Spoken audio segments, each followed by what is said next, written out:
The latest poll of likely voters conducted by the New York Times and Siena College shows a boost for Biden in swing states, with Biden up 6 points in Arizona at 49% support and up 3 in Florida at 47% support compared to Trump's 44%.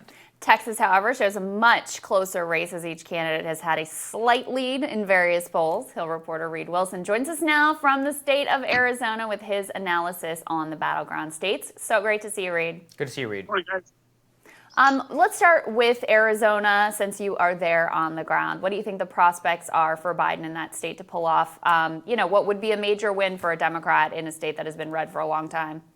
Right. This is the best shot the Democrats have had of winning Arizona since Bill Clinton in 1996. And they have built it on the strength of a couple of different coalitions here, or a unique coalition. We've seen a growing influence of minority voters here playing a much bigger role than they have in the past and turning out at much higher rates. That's been a project that local Democrats have been working on for the better part of 2 decades now. The second influx of people who are backing Biden in stronger ways than they have in the past are basically people from California.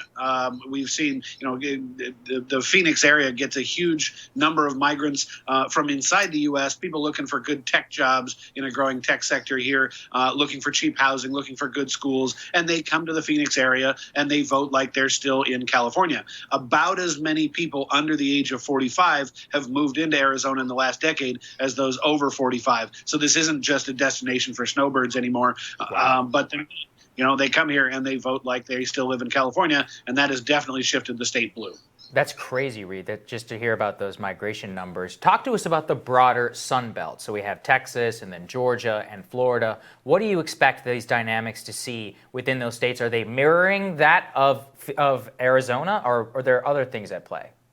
Yeah, I think a lot of this is people moving from sort of younger Americans, millennials, people who have young kids moving to places where they can find cheap housing and good jobs. And the tech sector is really booming in those states you mentioned, in Texas, in North Carolina, in Georgia, and in Arizona. And that is a big part of the reason that we've seen a lot of those states become more competitive. Add in the bleed in that Republicans have suffered in the suburbs that we saw in 2018, add a few points to that over the last couple of years, and that's why a lot of these states are blue. Now, Joe Biden's not going to win all of those states. Well, he could, but he's probably not going to win all of those states tonight. There is a good shot, though, that he's going to win a decent number of them. And let me just focus for a minute on the biggest enchilada, if you will, that we're talking about today, and that's Texas. In 2016, about 9 million Texans voted.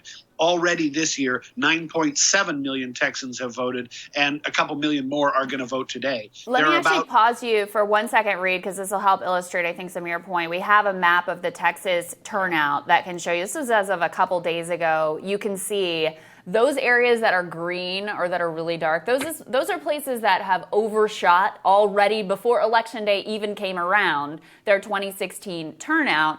And those areas tend to be in suburban metro areas. We know the suburbs have trended blue in the Trump era. Go ahead and finish your thought on that, Reid, because I'll say I've been thinking all along, I thought Texas was a little bit too far of a reach for Democrats this time around. But when I saw that map, it did give me a little bit of pause.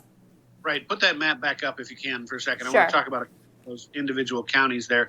The number one county there at the very top, Hays County, that's a big suburban outpost. Williamson, Fort Bend, Denton County, those are, is Collin County up there? Collin County and Denton County are 2 great examples here of just the way the state has shifted.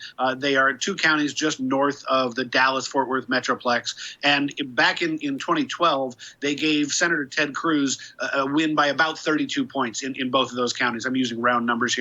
In 2016, they favored President Trump by about 16 points. And in 2018, they favored Senator Cruz by about 7 points. So you can see that movement there. That's incredibly fast movement in 2 of the fastest growing counties in America. And by the way, as you look at that graphic, the top 10 list there is basically the Census Bureau's top 10 list of the fastest growing counties in the entire country.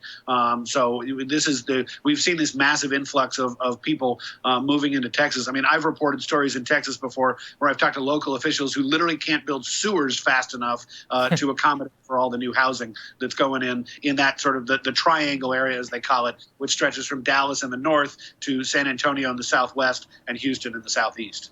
And so do you think that it's enough this time? I mean, do you think that there are enough voters who have moved in, enough enthusiasm, that Biden has expanded the coalition enough to really put Texas in play this time?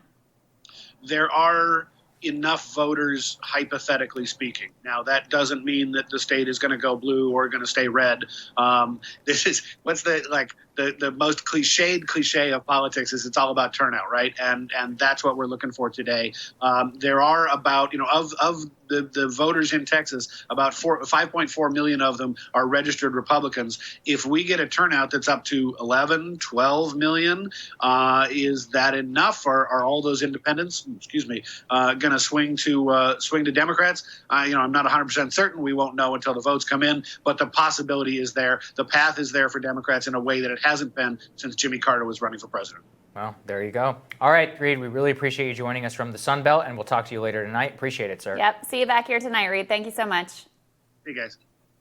Coming up, 100 million early votes have already been cast before Election Day even arrived. We're going to discuss how the early exit polls are shaping the race so far when Rising returns.